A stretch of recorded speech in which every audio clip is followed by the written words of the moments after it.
ArsenalFanTV, got a couple of Chelsea fans, the boys from 100% Chelsea as well.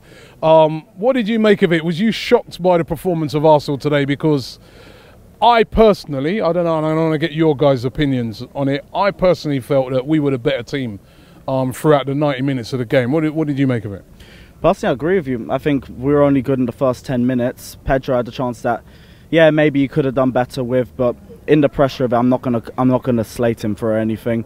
But after that, we just seemed to fall off. I thought from the start the formation wasn't good, and I wasn't really happy with this lineup that came out. I thought Cahill shouldn't have started. I would have gone with Rudiger. I didn't think this is the game for Fabregas because he doesn't play well on a team that presses like you guys were. I would have gone for him playing in a team where they're going to sit back and give him the space that he thrives on. I would have put Bakayoko in there, and you saw in the second half when he came on, he was brilliant. He was amazing. So I would have brought him on. I would have done the same formation we would have done against Tottenham. Same formation, same players. The only difference I'd make is I put Pedro in behind Morata, because I'd prefer, because when you guys beat us in the FA Cup final, you overloaded our midfield. So what I would have done is I would have put an extra player in there and then just sat back and countered. That would have been what I wanted to do. But I just thought Conte got it all wrong today. Was you a bit surprised by Arsenal today? I mean, was it, you know, every Chelsea fan I spoke to coming into here, they were just naming out the scores, the score lines, but it didn't really work out that way, did it? The thing that surprised me most with Arsenal today was how tactically disciplined you were. Usually in the big games, you go chasing the game, and I thought today you got it bang on. Like you know, Xhaka, Ramsey, they held when they needed to hold, but the big thing I think was in the first half, you were overrunning us in midfield. I think. You know, it was like the FA Cup final, the same first half. I thought that was the game I was watching.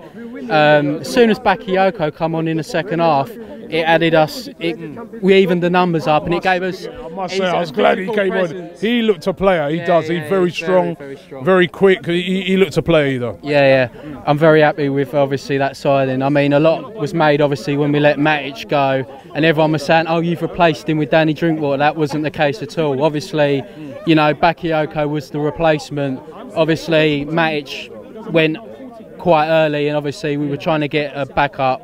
So Danny Drinkwater was just a backup, but Bakayoko's brilliant. Look, right, I'll just throw this in there, right? For me personally, excuse me, I've got a bad cold at the moment. But for me personally, yeah, I was more scared of Chelsea when you had Costa, right? He's got that little nasty edge to him. He does them little bits off the ball. Yeah. Morata, I felt the defenders was kind of dealt with him a lot easier than if Costa would have been in there. I could just see him winding Mustafi up or doing something. You know, he's got that little edge to him. What do you think of that? I think, like, I felt like sometimes Morata should have got the foul, but I do think Costa would have dealt with it a lot better. Costa, I don't think, would have gone down as easy as Morata would have. And we have said before in the past few weeks that Morata does need to improve his physicality, and Conte's come out and said it as well. And it was all to show today. Every time Morata went to a challenge, he ends up on the floor. If it was Diego Costa, I don't believe Diego Costa would have been on the floor. He would have been able to challenge back.